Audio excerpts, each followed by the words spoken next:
Welcome back, everybody. We're here to pull cards for March the 21st. I'm going to be pulling one card for each sign, so if you know your sun sign, you can get a little bit of information from a reading like this. If you know your sun, your moon, and your rising, you can get a little more. And if you know your rising, it's pretty easy to figure out the rest of your houses. So if you know all your houses, you can actually get quite a bit of juice about the energies working in your life today. So, well, there's our first card, and it popped right up for us, too. So, Aries, as you can see, oh no, we've got two cards. All right, so Aries, you have the Two of Air showing up here, and this is just telling me that you have a decision that you're making today. This is not a decision about what you're going to have for lunch. All right, this is a decision that's going to have more of a long-term impact on your life, and I feel like you have no problem with making that decision. You kind of know which direction you want to go with that fairly easily. Next up, we have Taurus. Two of Earth showing up in reverse for Taurus. Two of Earth.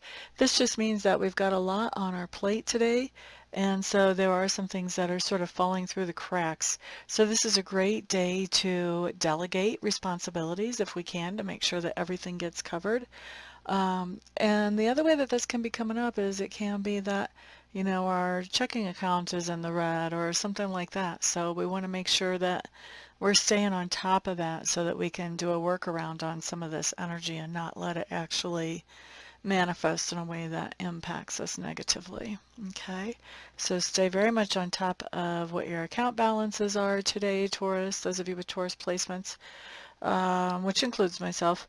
And also stay on top of what's your itinerary today, and can anybody kind of cover for you on certain things so that nothing falls through the cracks in that way as well. All right, Geminis, you guys have the Hermit card showing up here. This is just telling me that you guys are spending some time to yourself today, really thinking about what are your priorities, what makes you happy, what makes you sad, what makes you tick, what makes you trigger, maybe deactivating some triggers. When you're ready to come out of this reclusive time, you'll have some new priorities set for yourself and you'll be ready to start working towards those. But right now, you're just doing that inner work, that inner soul searching. All right, who is that? Gemini. Next up, Cancers. Cancers, Four of Water. Four of Water. Okay, so this is telling me it could be really easy for you guys to have a pity party today. If you want to give in to that energy, it's definitely flowing in. Obviously, a pity party always feels like the right thing to do. It feels justified. You know, it's a comfortable place to be in some ways. But when you really look at it objectively, you know that you're not getting anything productive out of that. It's just not helping you move forward. So if you feel yourself going into pity party mode, try to switch up that energy. Try to make it something more positive where you can see the opportunities that are still in front of you. Look for those. Look for the positive things and move forward in those if you can, Cancers. That was Cancer, right? Yep, that was Cancer. All right. Next up, let's look at Leo. Ace of Air showing up for Leos. This is just telling me that you are having some type of new understanding or new epiphany today. So we like that. Whenever we have a new understanding coming in on an Ace of Air type of card, for me, this talks about something that is really a profound understanding. It not only helps us understand what's going on in one part of our life, but it helps other puzzle pieces fit together in other parts of our life as well. So I really like this card for you guys. Next up, let's look at Virgo. High Priestess showing up in reverse. Virgos, this is my confusion card. This just means that you have a situation in your life, wherever your Virgo is, whatever house that is in your chart, that there's a lot of confusion here and you're really not sure which way is up. Now, if this is an important situation, then this is a great time to get a reading to get some spiritual perspective on what's actually going on here. You know, and I'm hoping I'm your favorite reader, so call me. Call me. All right, let's look at Libra. Done with my shameless self-promotion. Libra. You guys have the Hierophant showing up here. It's interesting because I think it was you that very recently had the Hierophant in reverse. You wanted to get out of a long-term contract or commitment. Now we have the Hierophant showing up right side up. That's telling me that today you're getting into or agreeing to some type of long-term contract or commitment. This could be a marriage or a wedding. This could also be a mortgage on a house, a car payment, maybe even a phone payment, but something that, you know, long-term contract or commitment. Pretty easy to get, right? All right, Scorpio. Okay, so those of us who have Scorpio placements, which is everybody if you know your houses actually, Scorpio placements, we have a sun showing up in reverse.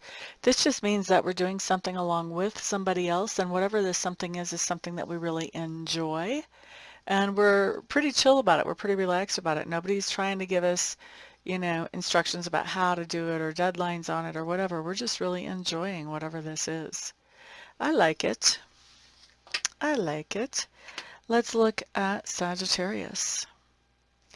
Fortune's wheel showing up for Sagittarius in reverse.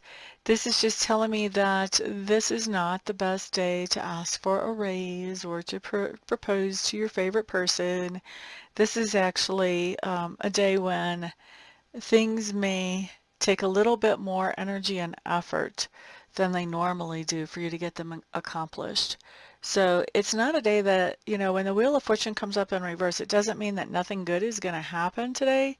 It just means that for you to get those things accomplished that you want to get accomplished, you should anticipate that it's going to take a little bit of extra to do that, okay?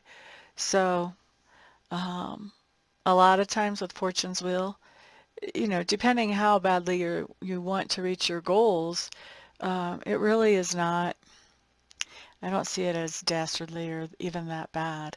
It just means you have to have a little bit more focus, maybe even a little bit more elbow grease, but it's not terrible. Maybe a little frustrating at the worst that I've really seen it.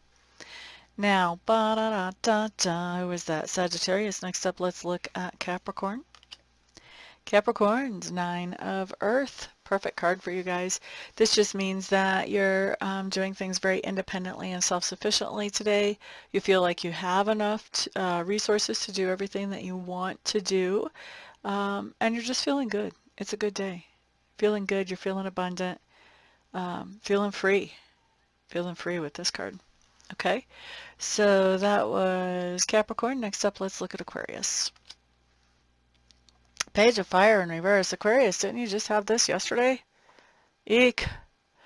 All right, so this just means that you're getting some kind of message that you need to get something accomplished or do something or work on something that you really don't have a lot of energy for and not a lot of enthusiasm for, and you kind of wish you didn't have to do it.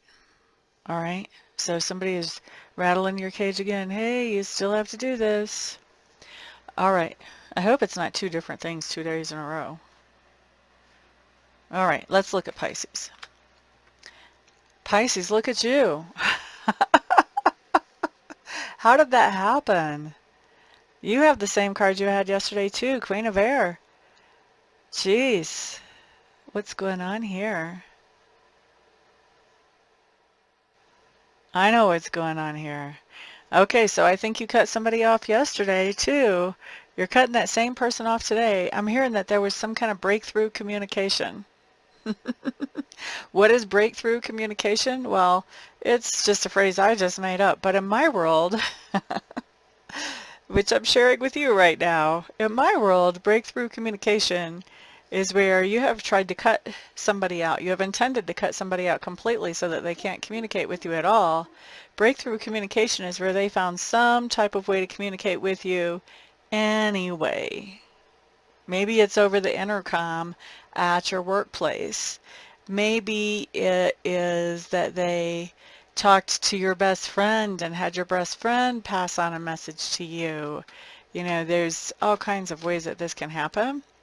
But I'm feeling like whatever this breakthrough communication is that they break through with, I think that you're cutting that out too real quick.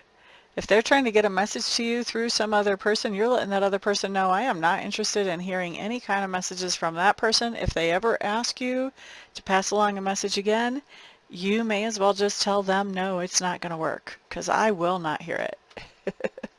This is what this is.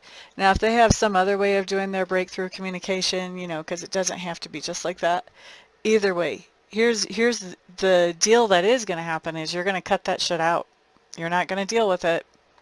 You're not dealing with any breakthrough communication. You already cut them off for a particular reason. You're not going to have them getting around the fence or climbing over the fence. You're not going to deal with it. Okay? So that's what I've got for everybody today. Thank you very much, everyone, for showing up and for spending some of your precious time with me. I do appreciate it.